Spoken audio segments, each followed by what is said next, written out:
ठीक है, तो इस चैप्टर में हम पढ़ेंगे एक बार कि ईश्वर को प्राप्त करने के कुछ जो भक्ति मार्ग हैं, कुछ वो जो पाथ हैं कैसे डिसाइड हुए या क्या क्या वो चीज़ हैं।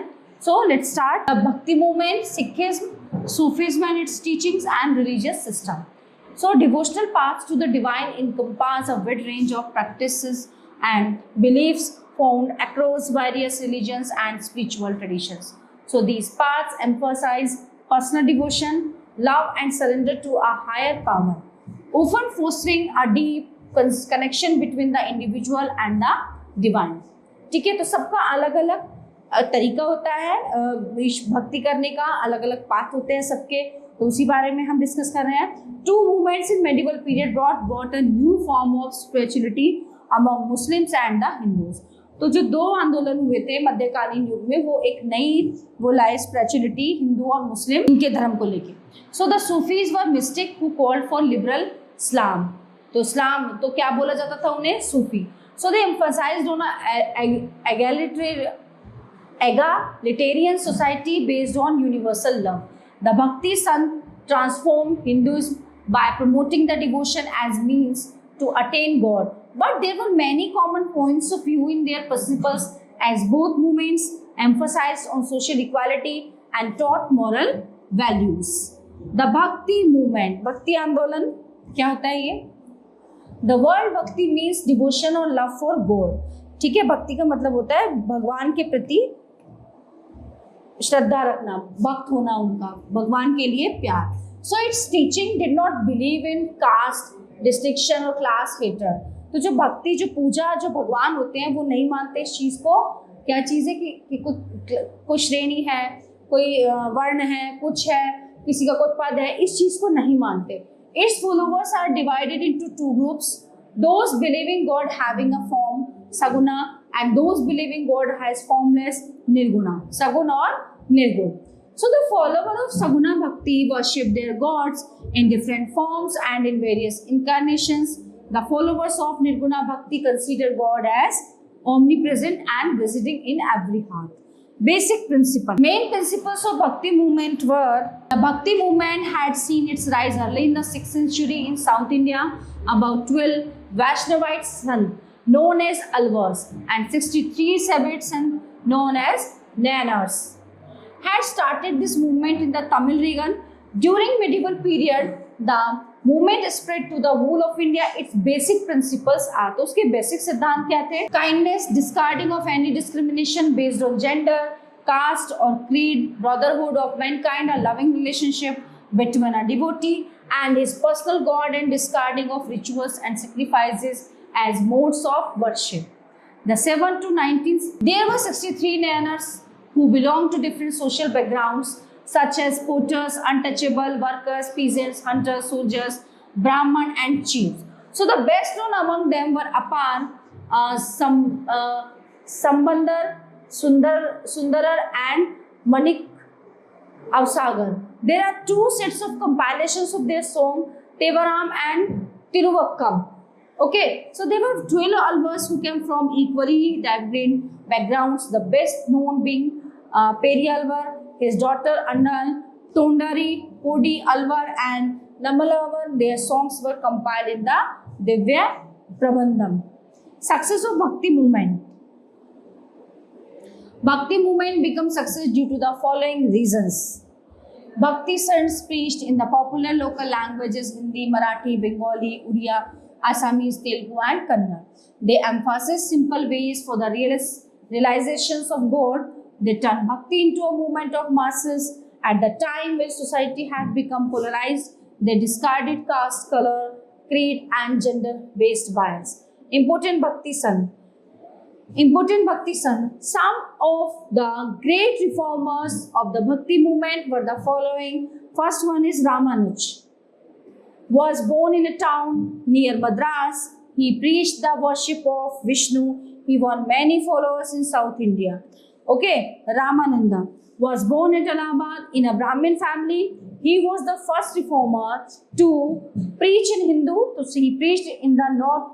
One of his disciples was Kabir. Kabir was a weaver by profession. He had firm faith in Hindu-Muslim unity, and the thousands of his disciples came from both these communities. He believed in Nirguna form of bhakti. So he was a famous disciple of Ramananda. His couplets or dohas are still recited everywhere in India. Sant Janeshwar, also known as Gyaneshwar, began the Bhakti movement in Maharashtra. He wrote a commentary on Bhagavad Gita in Marathi. Namdev was a Maratha son. He preached honors of God for all the religions. He had a great influence on Chhatrapati Shivaji. Guru Nanak was an important Bhakti son. We have already learned earlier that he was the founder of the Sikh faith in India.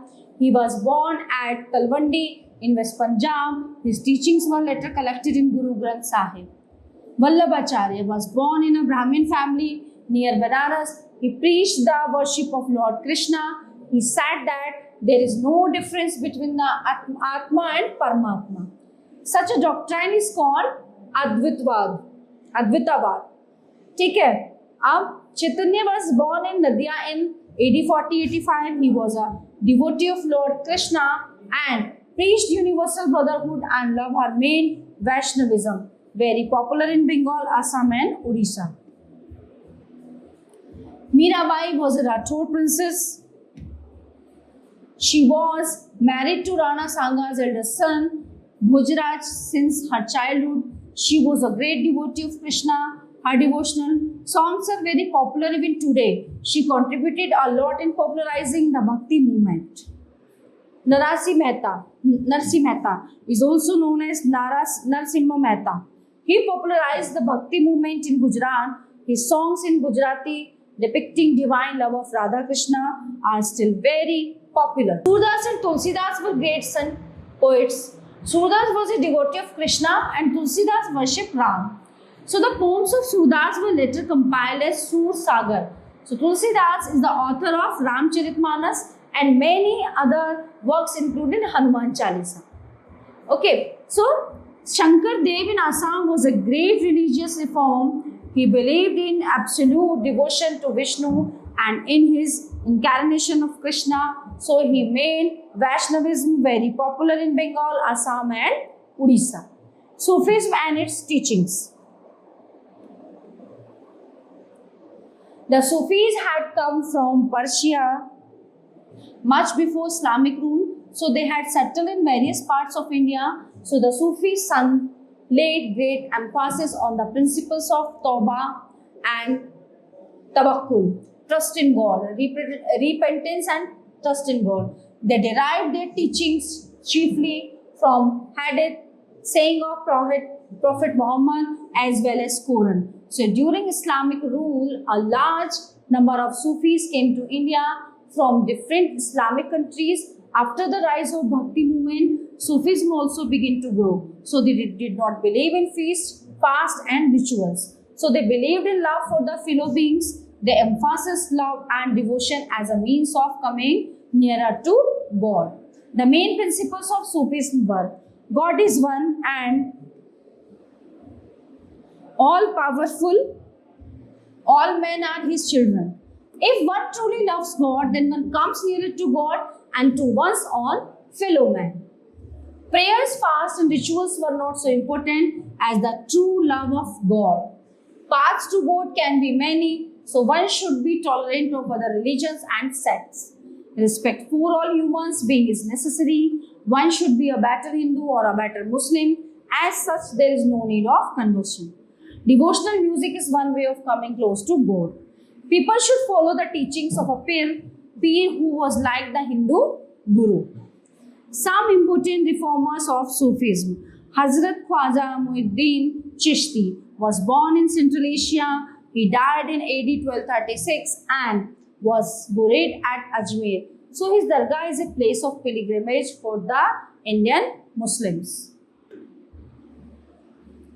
Hazrat Khwaja Nizamuddin Auliya of Delhi, Nasiruddin Chirag of Delhi and Salim Chishti of Sikri near Agra preached religious tolerance to them. Ishwar and Allah are the names of the same God.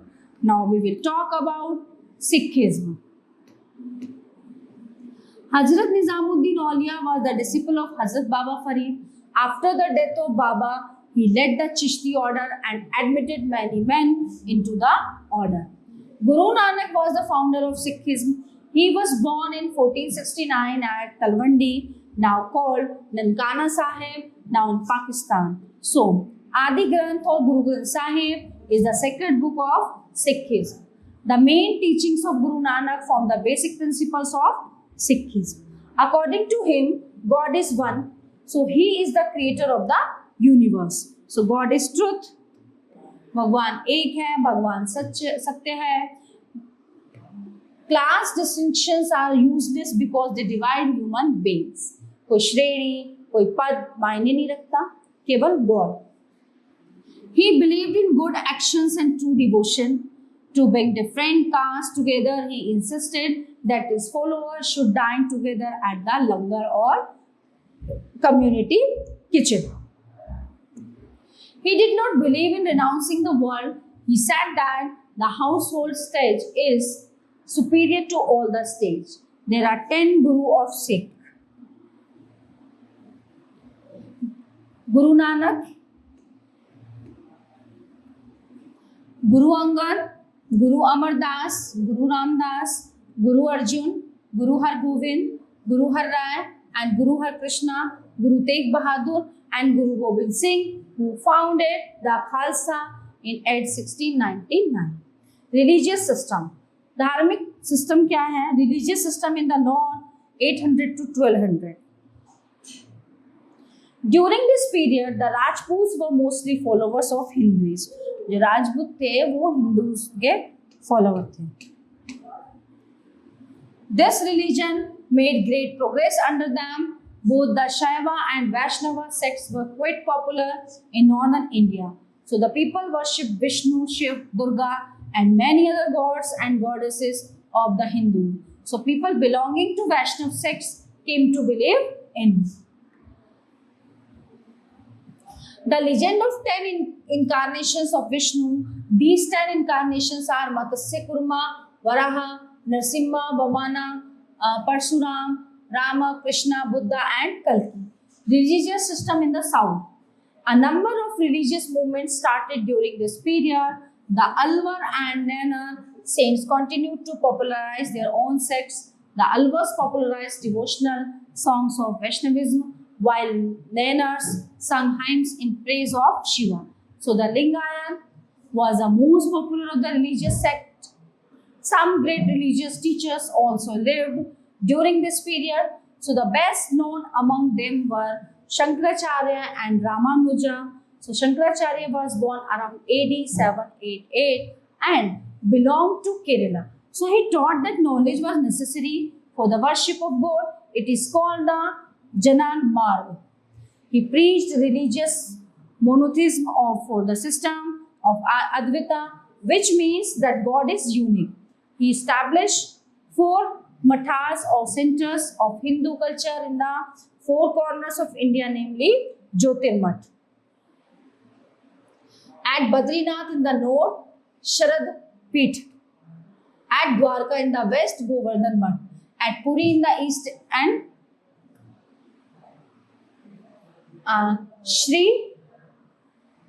Shringar Math in the south. These maths have assumed great importance with the passage of time.